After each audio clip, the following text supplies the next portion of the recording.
Welcome to TV 15 news. ముందుగా headlines.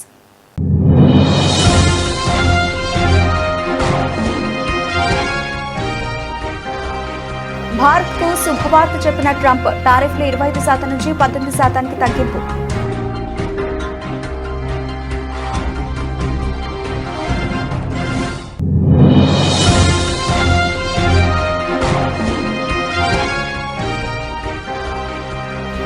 అమెరికాతో వాణిజ్య ఒప్పందం, ప్రధాని మోదీని సన్మానించిన ఎన్డీఏ ఎంపీలు. భారత్ మాతాకి జై, వందే మాతరం అంటూ నినాదాలు.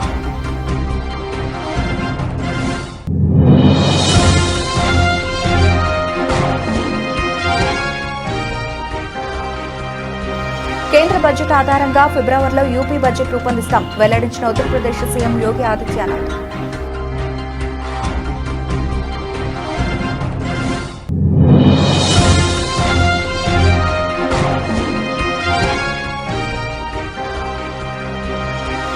ముఖ్యమంత్రి చంద్రబాబు అధ్యక్షతన ఏపీ కేబినెట్ సమావేశం, పలు కీలక అంశాలపై జరిగిన చర్చ.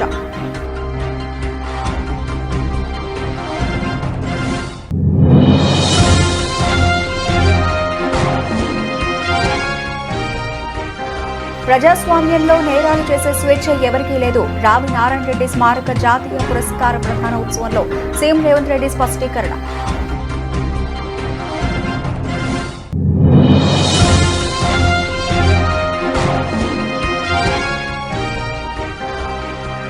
రాష్ట్రాన్ని బీహార్లో మారుస్తున్నారు, సీఎం చంద్రబాబుపై విపక్ష నేత బొత్స సత్యనారాయణ ఘాటు వ్యాఖ్యలు.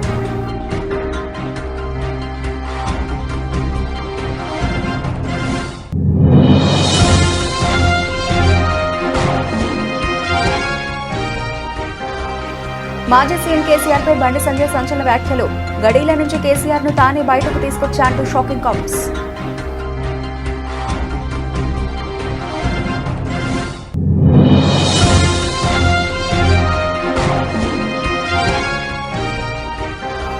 అనంతల ఉపాధి పథకం పరిరక్షణ యాత్ర ప్రారంభించిన వైఎస్ షర్మిల, ఉపాధి పథకాన్ని పునరుద్ధరించాలని డిమాండ్.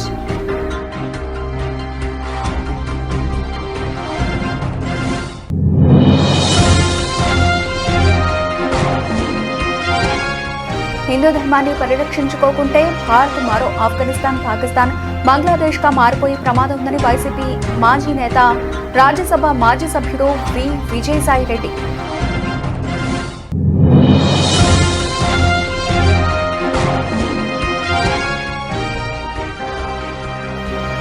తిరుపతి లడ్డు విషయంలో టీడీపీ డిఫెన్స్ లో పడింది. అధికార పార్టీపై వైసీపీ మాజీ ఎంపీ మార్గాని భారత్ విమర్శలు.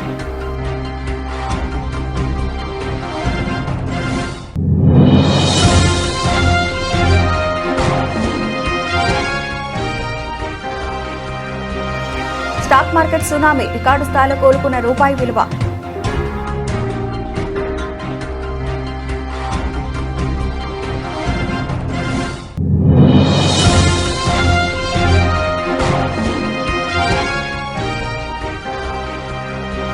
ధనుష్ తో మరోసారి జత కడుతున్న సాయి పల్లవి, G55 లో హీరోయిన్ గా నేషనల్ బ్యూటీ.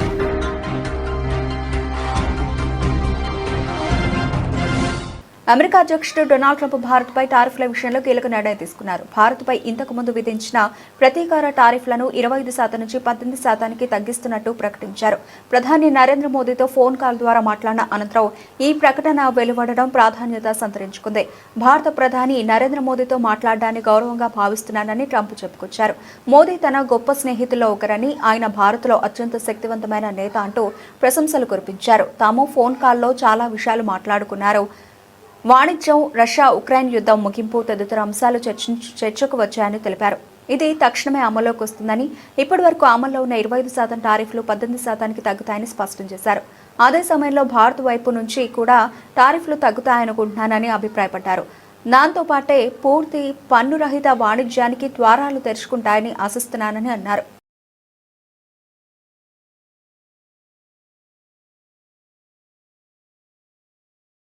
భారత్తో ట్రేడ్ డీల్కు అమెరికా అధ్యక్షుడు డొనాల్డ్ ట్రంప్ ఓకే చెప్పిన నేపథ్యంలో ప్రధానమంత్రి నరేంద్ర మోదీకి ఎన్డీఏ ఎంపీలు సన్మానం చేశారు. ఈ ఒప్పందం కోసం మోదీ చేసిన కృషికి గాను వారు సన్మానం చేశారు.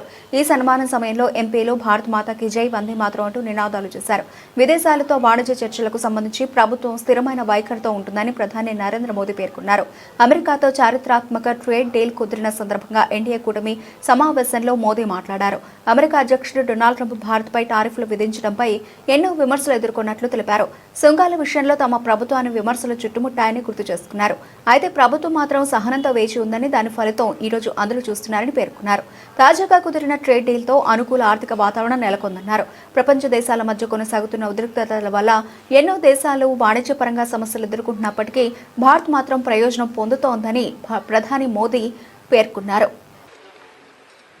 India-EU trade agreement.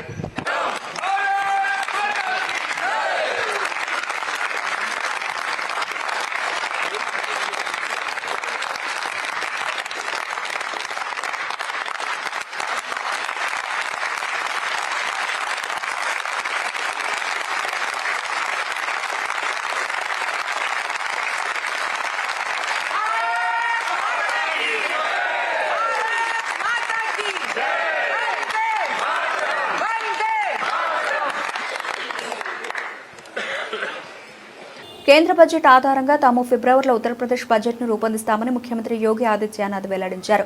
ఈ విషయమై ఆయన మీడియాతో మాట్లాడుతూ డబుల్ ఇంజన్ ప్రభుత్వం నుండి వచ్చిన ఈ బడ్జెట్ దేశంలోని అతిపెద్ద జనాభాకు ప్రయోజనం చేకూరుస్తుందని అసహనం వ్యక్తం చేశారు. 2026-27 కేంద్ర బడ్జెట్లో 7 కొత్త హైస్పీడ్ రైలు కారిడార్లను ప్రకటించారని, వాటిలో 2 ఉత్తరప్రదేశ్లో ఉన్నాయని సందర్భంగా ముఖ్యమంత్రి తెలిపారు. यह बजट मैं मुख्य रूप से कह सकता हूं कि यह एक नए भारत का नया उत्तर प्रदेश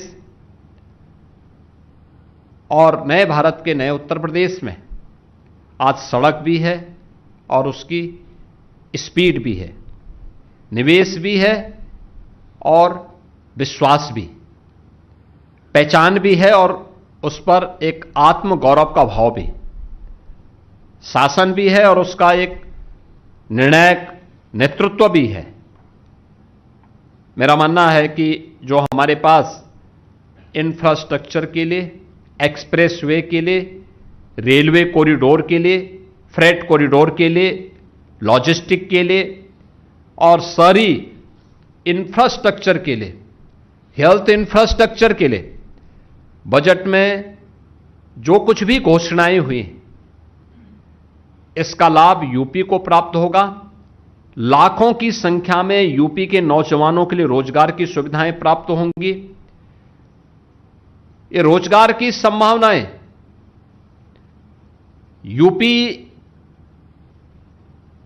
की युवा शक्ति को यूपी के अंदर ही अपनी प्रतिभा का लाभ प्रदान करने में मदद करेगी। ये विकसित भारत के लक्ष्यों को प्राप्त करने में यूपी जैसे राज्य की बड़ी भूमिका हो सकती है। इसके माध्यम से हम सबको प्राप्त होगी और हमें विश्वास है कि बजट, इसी बजट के आधार पर हम फरवरी में उत्तर प्रदेश का बजट ఏపీ మంత్రివర్గ సమావేశం మంగళవారం ప్రారంభమైంది. సచివాలయంలో ముఖ్యమంత్రి చంద్రబాబు నాయుడు అధ్యక్షతన జరుగుతున్న ఈ సమావేశంలో అజెండాలోని అంశాల కంటే నాన్ అజెండా అంశాలపైనే ఎక్కువగా చర్చ జరుగుతోంది. తిరుమల లడ్డూ ప్రసాదంపై ఛార్జ్ షీట్, ప్రభుత్వానికి రాసిన లేఖ అంశంపై కూడా చర్చిస్తున్నట్లు తెలుస్తోంది. గత మంత్రిమండలి సమావేశాల్లోనూ ఈ అంశంపై చర్చ రాగా నివేదిక వచ్చాక దీనిపై మాట్లాడదామని సీఎం చెప్పడంతో అప్పట్లో వాయిదా పడింది. ఇదిలా ఉండగా సెట్ నివేదిక ఆధారంగా కూటమి పార్టీలు వేసిన ఫ్లెక్సీలు, వైసీపీ నేతల నోటి దురుసు వ్యాఖ్యలతో తలెత్తిన పరిస్థితులపైన కేబినెట్లో చర్చిస్తున్నట్లు సమాచారం. ఇక కేబినెట్ సమావేశంలో కేవలం 4 అజెండా అంశాలు మాత్రమే ఉన్నాయి. జలవనరుల శాఖలో ప్రాజెక్టుల మెయింటెనెన్స్ కు సవరించిన పరిపాలనా అనుమతులకు మంత్రిమండలి ఆమోదం తెలుపనుంది. విద్యుత్ శాఖకు సంబంధించిన పలు నిర్ణయాలకు మంత్రిమండలిలో ఆమోద ముద్ర పడనుంది. ఈ మధ్య కొంతమంది వారికి వారే తెలంగాణ జాతిపిత అని ప్రకటించుకుంటున్నారని సీఎం రేవంత్ రెడ్డి మాజీ సీఎం కేసీఆర్ ఉద్దేశించి అన్నారు. చేసిన తప్పులకు పోలీసులు నోటీసులు ఇస్తే తెలంగాణ జాతిపితకు నోటీసులు ఇచ్చారంటున్నారని విమర్శించారు. తెలంగాణ అమరవీరుల స్మారక ట్రస్ట్ ఆధ్వర్యంలో జూబ్లీహిల్స్ లోడ్ సంపాట్లోని రావినారాయణ రెడ్డి ఆడిటోరియంలో తెలంగాణ సాయుధ రైతాంగ పోరాట యోధుడు రావి నారాయణ రెడ్డి స్మారక జాతీయ పురస్కారాన్ని సుప్రీంకోర్టు విశ్రాంత న్యాయమూర్తి జస్టిస్ సుదర్శన్ రెడ్డికి సీఎం రేవంత్ రెడ్డి చేతుల మీదుగా ప్రదానం చేశారు. అంతకుముందు రావి నారాయణ రెడ్డి చిత్రపటానికి ముఖ్యమంత్రి పుష్పాంజలి ఘటించారు. అనంతరం ఆయన మాట్లాడుతూ రాజకీయ పార్టీలు మొదలు తెలంగాణ సమాజాన్ని అంతా ఏకం చేసే బాధ్యత నిర్వర్తించిన ప్రొఫెసర్ కోదండరాం ఉద్యమకారుడు కాదా అని ప్రశ్నించారు.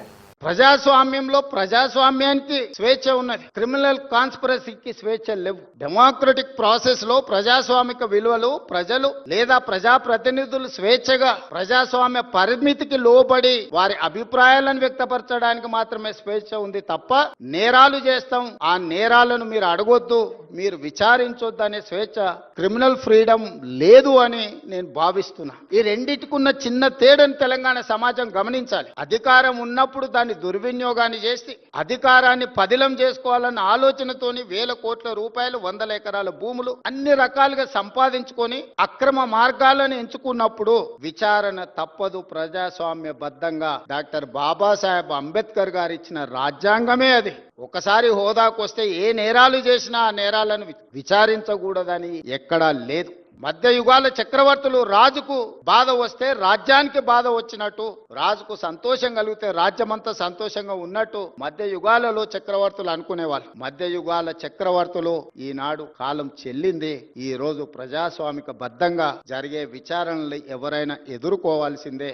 రాష్ట్రంలోని వైఎస్ఆర్సీపీ నేతల ఇళ్లపై జరిగిన దాడుల్ని టీడీపీ ప్రోత్సహిస్తే పోలీసులు దగ్గరుండి వత్తాసు పలకారని శాసనమండలి విపక్ష నేత బొత్స సత్యనారాయణ తెలిపారు. రాష్ట్రానికి ఉన్న మంచి పేరును కాస్త చెడగొట్టి బీహార్గా మారుస్తున్నారని ఆయన ఆక్షేపించారు. నెయ్యి వివాదంలో సిర్జి పోర్టుపై చంద్రబాబుకు నమ్మకం లేకపోతే టీటీడీ ఈవోను ఎందుకు బదిలీ చేశారని బొత్స సత్యనారాయణ ప్రశ్నించారు. వైఎస్ఆర్సీపీ నేతలపై జరుగుతున్న దాడులపై జాతీయ స్థాయికి వెళ్లి పోరాడతామని, ఈ మేరకు త్వరలోనే కార్యాచరణ ప్రకటిస్తామని బొత్స తెలిపారు. అంబటి రాంబాబు గారు ఎప్పుడు మాట్లాడుతుంటారు, ఎప్పుడు అసభ్యంగా మాట్లాడలేదే, ఎప్పుడు మా లైన్ తప్పి మాట్లాడలేదే. ఆయన్ని అక్కడ ఉన్న ఎదురున్న వ్యక్తులు వచ్చి ఆయన తిరిగితే, ఆయన దుర్భాషాడితే ఆయనే మానవుడే కదా, ఆయన దాన్ని రియాక్ట్ అయ్యాడు. దాన్ని మళ్ళీ ఇంటికి వచ్చి పశ్చాత్తాపంగా దాన్ని అనకూడదు అని చెప్పి విత్డ్రా అయ్యాడు. 4-5 గంటలు ఏం రాత్రి 10:30 చేసిన పని నువ్వు సాయంత్రం 7 గంటలకు ఎందుకు చేయలేదు? ఒకరోజులో ఏమైనా జరగకూడదు జరిగి ఏమైనా ఇబ్బంది పడితే తిరిగి పైకి వచ్చి ఆ కేంద్ర మంత్రి అంటాడు చూస్తారు తడాక. ఏంటి చూస్తారు తడాక? ఇది ప్రజాస్వామ్య దేశం. ఇది నువ్వేదో నిన్న కాక మన అమెరికా నుంచి వచ్చుంటావు, నీకు డెమోక్రసీ గురించి కానీ చట్టాల గురించి కానీ తెలియకపోతే తెలుసుకో. భగవంతుడు నీకు అవకాశం ఇచ్చాడు, నీ ముఖ్యమంత్రి నీకు అవకాశం ఇచ్చాడు, కేంద్ర మంత్రిగా చేశాడు. అంతేగాని పౌరుషం మాటలు పనికిరావు. ఆ మాట ఉట్టిపోవు. ఒక నోటు స్వల్ప మాట ఆడితే, ఒక పౌరుషం మాట ఆడితే ఆ మాటతో ప్రతిఫలం అనుభవిస్తారు. ఏంటి చేస్తారు అర్థం అవట్లే. ఈ రాష్ట్రంలో ఎప్పుడు చూడలే ఈ తెలుగు రాష్ట్రాల్లో ఇలాంటి పరిణామాలు. అందులో మా ఆంధ్ర రాష్ట్రంలో అయితే ఇంకా జాగ్రత్తగా ఇంకా ఉంటాం. ఎందుకోసం ఇది? దేనికోసం? చేతనైతే మంచి పరిపాలన, చేతనైతే మంచి గవర్నెన్స్ ఇయ్యు, ప్రజలతో సభాష్ అనిపించుకో. చేత కాదు కానీ రైతులకు వచ్చి కనీసం ఎరువులు ఇవ్వలేని దిక్కుమాలిన పరిస్థితులు ఉంది వాళ్ళ రాష్ట్రం. ఆడవాళ్ళకి వచ్చి డోక్రా మహిళలకు వచ్చి 0 వడ్డీ ఇవ్వలేని దౌర్భాగ్య పరిస్థితి ఉంది రాష్ట్రం. సంపద సృష్టి అని చెప్పి నీ కుటుంబ సభ్యులకు వచ్చి వైజాగ్ లో 5,000 కోట్ల రూపాయల్ని మరి భూములు వచ్చి దాదాపు చేయడానికి గీతంలో చంద్రబాబు నాయుడు గారు ప్రయత్నం చేయట్లేదా? ఇది వాస్తవం కాదా? ఇది అబద్ధమా? చెప్పండి. ఇదేనా? మాజీ సీఎం కేసీఆర్పై కేంద్ర మంత్రి బండి సంజయ్ కుమార్ సంచలన వ్యాఖ్యలు చేశారు. కరీంనగర్ జిల్లాలో బండి సంజయ్ మున్సిపల్ ఎన్నికల ప్రచారం నిర్వహించారు. ఈ ఎన్నికల్లో బీజేపీ అత్యధిక స్థానాలు గెలుస్తుందని ధీమా వ్యక్తం చేశారు. బీజేపీ శ్రేణులు కష్టపడి అభ్యర్థుల గెలుపు కోసం పనిచేయాలని పిలుపునిచ్చారు. ఈ సందర్భంగా కేసీఆర్ గురించి బండి సంజయ్ ప్రస్తావించారు. ఫామ్ హౌస్ లో ఉన్న కేసీఆర్ ను బయటకు లాక్కొచ్చారని అన్నారు. కేసీఆర్ మెడలు వంచింది తానేనని, తాను ఎవరికి భయపడనని బండి సంజయ్ షాకింగ్ కామెంట్స్ చేశారు. ఇలా పోటీ చేయడానికి ఇవ్వలేరు. మళ్ళీ ఇది అయినాక నిష్పత్తి రాయి. నేను ఇవాళ మేయర్ గెలిపినాక మా మేయర్ కరీంనగర్లో పువ్వు గుర్తు మేయర్ అయినాక ఈ కబ్జాలు చేసిన వాళ్ళు ఇవ్వాలి ఇప్పట మిగతా వాళ్ళు కూడా జైలుకు పంపుతా గ్యారెంటీ. జైలుకు పంపుడు గ్యారెంటీ. ఎవరు నిష్పత్తి పక్కలేదు. పేదల కోసం పనిచేస్తున్నాం మేము. ఇలా నిధులు నేను తీసుకొచ్చినా మీరు గెలిపించక ఢిల్లీకి పోయి నిధులు తీసుకొస్తే ఈ నిధులు దారి మళ్లించే ప్రయత్నం చేశారు. మొన్నకు మొన్న 134 కోట్ల రూపాయలు వరకు వచ్చిన పైపుల కోసం అని. ఇప్పుడు 50 కోట్ల రూపాయలు ఆల్రెడీ మున్సిపాలిటీలో ఉన్నాయి. 50 కోట్ల రూపాయలు ఆల్రెడీ ఉన్నాయి రోడ్ల కోసం అని. ఇవాళ మమ్మల్ని గెలిపిస్తే ఆ పైసలు మళ్ళా మీకు వస్తాయి, మీరు రోడ్లకు వస్తాయి. ఇవాళ మమ్మల్ని గెలిపేకుంటే ఆ పైసలు మొత్తం దారి మళ్ళించి మళ్ళా దేనికోసం పెడతారు. మీకు రోడ్లు కావాలన్నా వద్దా? మీకు అభివృద్ధి కావాలన్నా వద్దా? నిధులు కావాలన్నా వద్దా? నిధులు తెచ్చేది మనం, ఇచ్చేది మనం, అభివృద్ధి చేసేది మనం. వాళ్ళు మాత్రం అవినీతికి పాల్పడతారు. ఉన్నదాన్న కమిషన్లు దొబ్బుతారు. క్వాలిటీ లేకుండా పనులు చేస్తారు. వేసిన రోడ్లన్నీ కూలుతున్నాయి. పైసలు మొత్తం దొబ్బిపోయారు. ఇవాళ మళ్ళా మాకు అవకాశం ఇవ్వండి అంటున్నారు. ఎందుకంటే ఉన్నాయి దోసుకపోదామని. ఇవాళ మనకు ఓటేకుంటే పువ్వు గుర్తు గెలుకుంటే నిధులు దారి మళ్తాయి. అభివృద్ధి మధ్యలోనే ఆగుతుంది. రోడ్లు అవుతాయి, మోర్లు అవుతాయి, మళ్ళా రావు. నిధులు వస్తే మాత్రం వాళ్ళు దొబ్బిపోతారక్క. ఇవాళ బీఆర్ఎస్ వాళ్ళ పరిస్థితి అది. పైసలు తెస్తే వాళ్ళు మేం చేస్తామంటారు. ఇక కాంగ్రెస్ వాళ్ళు ఈ 2 సంవత్సరాలు ఒక్క పైసలు ఇచ్చిందాక. అరే రోడ్లు కరీంనగర్ పక్క పెట్టు. మీకు 2500 రూపాయలు పెన్షన్ ఇస్తాను ఇచ్చిరా? ఆడవాళ్ళకు తులం బంగారం ఇస్తాను ఇచ్చిరా? CM Chandrababu, deputy CM Pawan Kalyan, ప్రతిపక్ష నేత జగన్మోహన్ రెడ్డి ప్రధానమంత్రి నరేంద్ర మోదీకి తొత్తులుగా వ్యవహరిస్తున్నారని పీసీసీ అధ్యక్షురాలు వైఎస్ షర్మిల మండిపడ్డారు. అనంతపురం జిల్లా నార్పల మండలం బండ్లపల్లి గ్రామంలో మహాత్మాగాంధీ జాతీయ గ్రామీణ ఉపాధి హామీ పథకం పరిరక్షణ యాత్రను షర్మిల ప్రారంభించారు. ఈ సందర్భంగా గ్రామంలో ఏర్పాటు చేసిన సభలో ఆమె మాట్లాడుతూ కాంగ్రెస్ హయాంలో దాదాపు 20 ఏళ్ల కిందట బండ్లపల్లి వేదికగా ఉపాధి హామీ పథకాన్ని సోనియాగాంధీ ప్రారంభించారని, ఈ పథకాన్ని మోదీ, చంద్రబాబు, జగన్ కలిసి భ్రష్టు పట్టించారని విమర్శించారు. రాష్ట్రంపై భారం వేసేలా వీబీజీ రామ్జీ పథకానికి చంద్రబాబు, జగన్ ఎందుకు మద్దతిచ్చారు అని ప్రశ్నించారు. ఉపాధి పథకాన్ని పునరుద్ధరించేలా కేంద్రంపై ఒత్తిడి తేవాలని డిమాండ్ చేశారు. రాజశేఖర రెడ్డి గారు ప్రజానాయకుడు. రాజశేఖర రెడ్డి గారు 5 సంవత్సరాలు మాత్రమే ముఖ్యమంత్రిగా ఉన్నారు. కానీ 5 సంవత్సరాలలో ప్రజలకు ఏమి కావాలి అని ప్రజల నాడి కనుక్కొని మరి పథకాలను రూపొందించి ఆ పథకాలను బ్రహ్మాండంగా అమలు చేశాడు రాజశేఖర రెడ్డి గారు. ఆరోగ్యశ్రీ అయితేనేమి, ఫీజు రీయింబర్స్మెంట్ అయితేనేమి, పావలా వడ్డీకే రుణాలైతేనేమి, లేక 46 లక్షల మందికి ఇల్లులు కట్టడం అయితేనేమి, లేక రైతులకి అండగా నిలబడ్డం అయితేనేమి, రాజశేఖర రెడ్డి గారికి ఎవరూ సాటి కాదు. రైతులనైతే రాజులు చేసిన వాడు రాజశేఖర రెడ్డి గారు. రైతుల్ని నెత్తిన పెట్టుకున్న వాడు రాజశేఖర రెడ్డి గారు. అలాంటి రాజశేఖర రెడ్డి గారు ముఖ్యమంత్రిగా ఉన్నప్పుడు 20 ఏళ్ల క్రితం ఇదే బండ్లపల్లి గ్రామంలో రాజశేఖర రెడ్డి గారు, సోనియా గాంధీ గారు, అప్పటి కాంగ్రెస్ పార్టీ అధ్యక్షురాలు మన్మోహన్ సింగ్ గారు, అప్పుడు ప్రధానమంత్రి గారు అందరితో కూడా వచ్చి రాజశేఖర రెడ్డి గారు ఇదే బండ్లపల్లిలో 20 ఏళ్ల క్రితం ఫిబ్రవరి 2వ తేదీన 2006న మహాత్మా గాంధీ జాతీయ గ్రామీణ ఉపాధి హామీ పథకాన్ని ఇక్కడే జన్మింపచేశారు.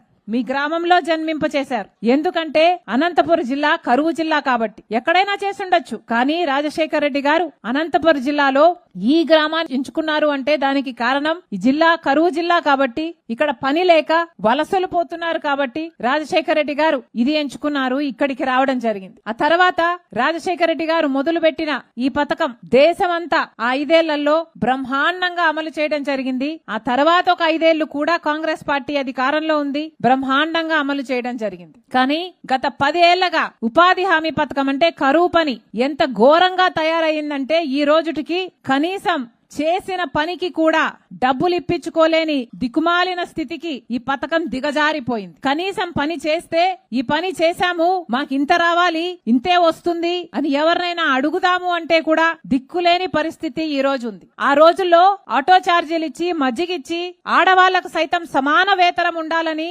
రాజశేఖర రెడ్డి గారు ఎంతో ఆలోచన చేసి ఇది పైలట్ ప్రాజెక్ట్ గా ఆంధ్రప్రదేశ్ లో తీసుకున్నారు కాబట్టి ఎన్నో ఆలోచనలు. ఆడవారికి కూడా సమాన వేతనం ఉండాలన్నది ఒకటైతే, డైరెక్ట్ గా డబ్బులు వాళ్ళ అకౌంట్ లోనే వాళ్ళ చేతుల్లోకే వస్తే కమిషన్లు కట్టింగ్లు ఎక్కడ హిందూ ధర్మాన్ని పరిరక్షించుకోకుంటే భారత్ మరో ఆఫ్ఘనిస్తాన్, పాకిస్తాన్, బంగ్లాదేశ్గా మారిపోయే ప్రమాదం ఉందని వైసీపీ మాజీ నేత, రాజ్యసభ మాజీ సభ్యుడు వి విజయసాయిరెడ్డి ఆందోళన వ్యక్తం చేశారు. భక్త మల్లారెడ్డి గ్లోబల్ ఫౌండేషన్ ఆధ్వర్యంలో తిరుపతిలో నిర్వహించిన హిందూ ధర్మ పరిరక్షణ సమావేశంలో ఆయన పాల్గొన్నారు. రెడ్డి అనుబంధ సామాజిక వర్గీయులు పాల్గొనే సమావేశంలో విజయసాయిరెడ్డి మాట్లాడుతూ మత మార్పులను వ్యతిరేకిద్దామని పిలుపునిచ్చారు. మత మార్పులతో హిందూ ధర్మానికి నష్టమని హెచ్చరించారు. సభకు నా హృదయపూర్వక నమస్కారములు. నా యొక్క రెడ్డి సామాజిక వర్గానికి చెందిన సోదరీమణులందరికీ కూడా నా హృదయపూర్వక నమస్కారములు తెలియచేసుకుంటూ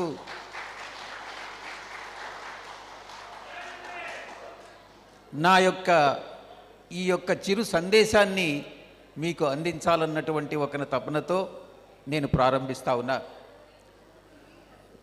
మన సామాజిక వర్గం అంటే కొన్ని వేల సంవత్సరాల చరిత్ర ఉన్నటువంటి ఈ యొక్క సామాజిక వర్గం ఒక మనసున్నటువంటి సామాజిక వర్గంగా ఈరోజు కాలక్రమేణా ఈరోజు అవతరించడం నిజంగా చాలా సంతోషకరమైనటువంటి విషయం, గర్వదాయకం కూడా. ఒక్కసారి చరిత్రలోకి వెళ్ళినట్లయితే ప్రతి గ్రామంలో ఒకప్పుడు అందరూ కాపులే. ఆ కాపుల్లో నుంచి ప్రతి గ్రామంలో బాధ్యతలని అందరికీ, ప్రతి ఒక్కరికి, గ్రామ ప్రజలందరికీ కూడా నేనున్నాను అంటూ బాధ్యతలు స్వీకరించి వారి బాగోగులు చూసుకునేదానికి ముందుకొచ్చినటువంటి వాళ్లే రెడ్లుగా పరిగణించబడ్డారన్నటువంటిది చరిత్ర చెప్తా ఉంది. రెడ్డి అంటే నాయకత్వ లక్షణాలు, సమాజంలో బాధ్యతలు స్వీకరించేటటువంటి గుణం కలిగి ఉన్నటువంటి వాళ్లే ఈ యొక్క రెడ్డి సామాజిక వర్గంగా కాలక్రమేణా అవతరించబడినట్టు తెలుస్తూ ఉంది. ఈ యొక్క సమాజ శ్రేయస్సు కోసం, ఈ దేశ శ్రేయస్సు. తిరుపతి లడ్డు విషయంలో టీడీపీ డిఫెన్స్ లో పడిందని వైసీపీ మాజీ ఎంపీ, రాష్ట్ర అధికార ప్రతినిధి మార్గాని భారత్ అన్నారు. తిరుపతి లడ్డూలో జంతువుల కొవ్వు ఉందని ఇంకెవరైనా మాట్లాడితే ఎవరైనా ఊరుకుంటారా అని ప్రశ్నించారు. చంద్రబాబు, ఆయన కూటమి నేతలు ఏడాదిన్నరగా ఈ తప్పుడు ప్రచారం చేస్తున్నారని ఆగ్రహం వ్యక్తం చేశారు. తిరుపతి లడ్డూలో డిఫెన్స్ లో పడింది ఎవరండి? ఈ తెలుగుదేశం పార్టీ వాళ్ళు కాదా? ఇప్పుడు సిబిఐ ఇచ్చిన రిపోర్ట్ లో క్లియర్ గా మనకు తెలుస్తా ఉంది, అందులో there is no animal fat అని వాళ్ళు నెల్లూరు కోర్టుకి ఇచ్చే ఉన్నారు. అక్కడ డిఫెన్స్ లో పడింది తెలుగుదేశం. ఎందుకంటే సంవత్సరన్నర కాలం నుంచి ఈ తెలుగుదేశం పార్టీ వాళ్ళు చంద్రబాబు నాయుడు గారు, పవన్ కళ్యాణ్ గారు, ఇంకా మిగతా చోటా మోటా నాయకుల దగ్గర నుంచి అందరూ డిబేట్ల మీద డిబేట్లు నడపడం, మన దేవాది దేవుడు కలియుగ వైకుంఠుడి యొక్క ప్రతిష్ట మంట కలిపేటట్టు వందల కోట్ల మంది హిందువుల యొక్క మనోభావాలు దెబ్బతీసే కార్యక్రమము మరి ఈ ప్రబుద్ధులు చేయలేదా? అదే నిజంగానే గనక ఒక సామాన్యుడు ఎవడైనా గాని అందులో తిరుపతి లడ్డూల్లో యానిమల్ ఫ్యాట్ ఉంది, ఇలాగా బీఫ్ ఆయిల్ ఉంది, లేకపోతే ఫిష్ ఆయిల్ ఉంది అని మాట్లాడితే అతను ఊరుకుంటారండి? ఊరుకుంటారా? చెప్పు తీసి కొడతారు. మరి అలాంటిది సంవత్సరన్నర కాలం నుంచి వీళ్ళు చెప్తా ఉన్నారు. ఇంకో పక్కన నారా లోకేష్ కూడా మొన్న కాకినాడలో ఆయన మంత్రి హోదాలో ఉంటూ ప్రజల్ని ఏమార్చే కార్యక్రమం పేజ్ నంబర్ 35లో ఏదైతే ఈ రిపోర్ట్ ఇచ్చిన దాంట్లో యానిమల్ ఫ్యాట్ ఉందని చూపిస్తా ఉన్నాడు. అది ఎప్పుడుదండి? అది ఎప్పుడైతే సిబిఐ ఎంటర్ అయిన తర్వాత కోర్టుకి ప్రజెంట్ చేసిన దాంట్లో నేను పేజ్ నంబర్ 35 కూడా చూపిస్తాను. అక్కడ ఎక్కడుందో చూపించండి మీరు. భారత్ అమెరికా మధ్య కుదిరిన చారిత్రాత్మక వాణిజ్య ఒప్పందం భారత స్టాక్ మార్కెట్లలో సరికొత్త చరిత్రను సృష్టించింది. మంగళవారం ఉదయం మార్కెట్ ప్రారంభమైన నిమిషాల వ్యవధిలోని సెన్సెక్స్ 2,400 పాయింట్లకు పైగా లాభపడగా నిఫ్టీ ఏకంగా 750 పాయింట్లు ఎగబాకింది. అమెరికా విధిస్తున్న సుంకాలు 50% నుంచి 18% తగ్గుతాయన్న వార్త ఇన్వెస్టర్లలో నూతన ఉత్సాహాన్ని నింపింది. ఉదయాన్నే నిఫ్టీ 800 పాయింట్ల ప్రీమియంతో ట్రేడ్ అవ్వడం చూస్తేనే మార్కెట్ ఏ రేంజ్లో ఉండబోతోందో అర్థమైంది. అమెరికాకు ఎక్కువగా ఎగుమతులు చేసే ఇన్ఫోసిస్, విప్రో, టీసీఎస్ వంటి ఐటీ దిగ్గజాల షేర్లు 5 నుండి 7% లాభపడ్డాయి. అలాగే టెక్స్టైల్స్, ఫార్మా రంగాల్లో కొనుగోలు జాతర కొనసాగుతోంది. ఈ భారీ జంపుతో ఇన్వెస్టర్ల సంపద కేవలం గంటల వ్యవధిలోనే సుమారు 10 లక్షల కోట్ల రూపాయలు పెరిగినట్లు అంచనా. Kollywood star hero Dhanush natural beauty Sai Pallavi combination అంటే ప్రేక్షకులకు మొదట గుర్తొచ్చేది రౌడీ బేబీ పాట. మ్యారీడ్ 2 చిత్రంలోని ఈ పాటకు ప్రేక్షకులు ఫిదా అవడంతో పాటు వీరిద్దరి కెమిస్ట్రీకి మంచి మార్కులు పడ్డాయి. అయితే ఇప్పుడు దాదాపు 6 ఏళ్ల తర్వాత ఈ క్రేజీ జోడీ మరోసారి వెండితెరపై సందడి చేయబోతున్నట్లు తెలుస్తోంది. ధనుష్ కెరీర్లో 55వ చిత్రంగా రాబోతోన్న D55లో సాయి పల్లవి హీరోయిన్ గా ఎంపికైనట్లు తెలుస్తోంది. ఇప్పటికే ఈ చిత్రంలో శ్రీలీలను కథానాయికగా తీసుకున్న చిత్ర బృందం మరో హీరోయిన్ పాత్ర కోసం సాయి పల్లవిని సంప్రదించగా సాయి పల్లవి ఓకే చెప్పినట్లు తెలుస్తోంది. ఈ సినిమాకు అమరన్ సినిమాతో సూపర్ హిట్ అందుకున్న రాజ్ కుమార్ పెరియా స్వామి దర్శకత్వం వహించబోతున్నారు. వండర్ బార్ ఫిలిమ్స్ సంస్థ ఈ సినిమాను నిర్మించబోతోంది.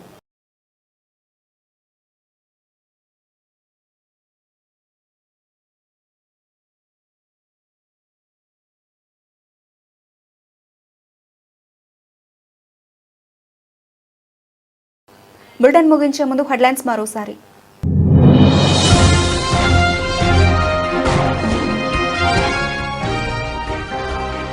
భారత్కు శుభవార్త చెప్పిన ట్రంప్, టారిఫ్లు 25% నుంచి 18% తగ్గింపు.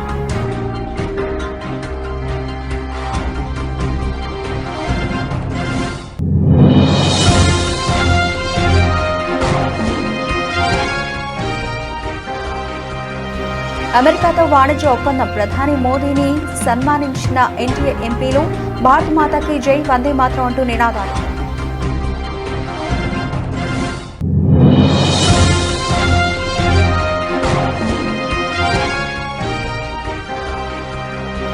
కేంద్ర బడ్జెట్ ఆధారంగా ఫిబ్రవరిలో యూపీ బడ్జెట్ రూపొందిస్తాం, వెల్లడించిన ఉత్తరప్రదేశ్ సీఎం యోగి ఆదిత్యనాథ్.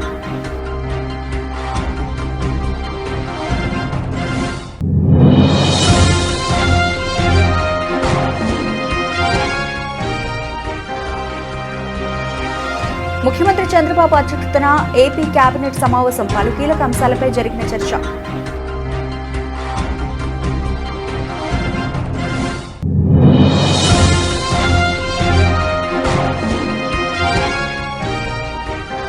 ప్రజాస్వామ్యంలో నేరాలు చేసే స్వేచ్ఛ ఎవరికీ లేదు. రావి నారాయణ రెడ్డి స్మారక జాతీయ పురస్కార ప్రధాన ఉత్సవంలో సీఎం రేవంత్ రెడ్డి స్పష్టీకరణ.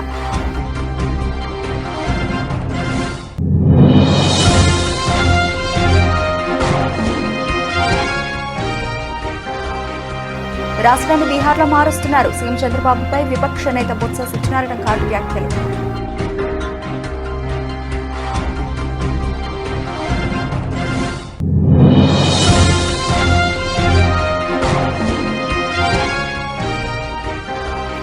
మాజీ సీఎం కేసీఆర్ పై బండి సంజయ్ సంచలన వ్యాఖ్యలు. గడీల నుంచి కేసీఆర్ ను తానే బయటకు తీసుకొచ్చా అంటూ షాకింగ్ కామెంట్స్.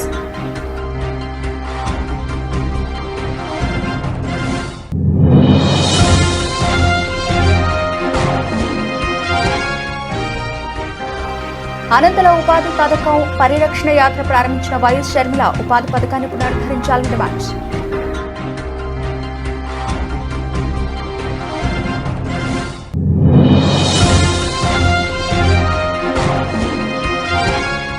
హిందూ ధర్మాన్ని పరిరక్షించుకోకుంటే భారత్ మరో ఆఫ్ఘనిస్తాన్, పాకిస్తాన్, బంగ్లాదేశ్ గా మారిపోయే ప్రమాదం ఉందని వైసీపీ మాజీ నేత, రాజ్యసభ మాజీ సభ్యుడు వి Vijayasai Reddy.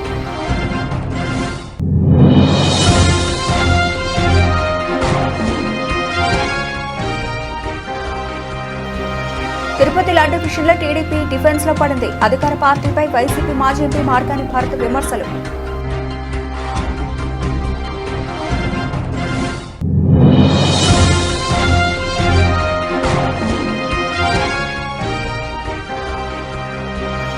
Stock market tsunami, record స్థాయిలో కోలుకున్న రూపాయి విలువ.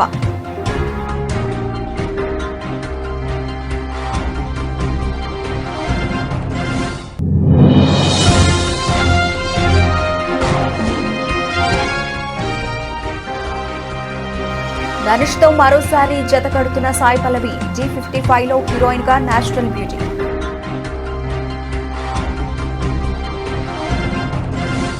ఇవి ఇప్పటివరకు నవలసిన అప్డేట్స్. మరిన్ని అప్డేట్స్ తో మళ్ళీ కలుద్దాం. అంతవరకు సెలవు, నమస్తే.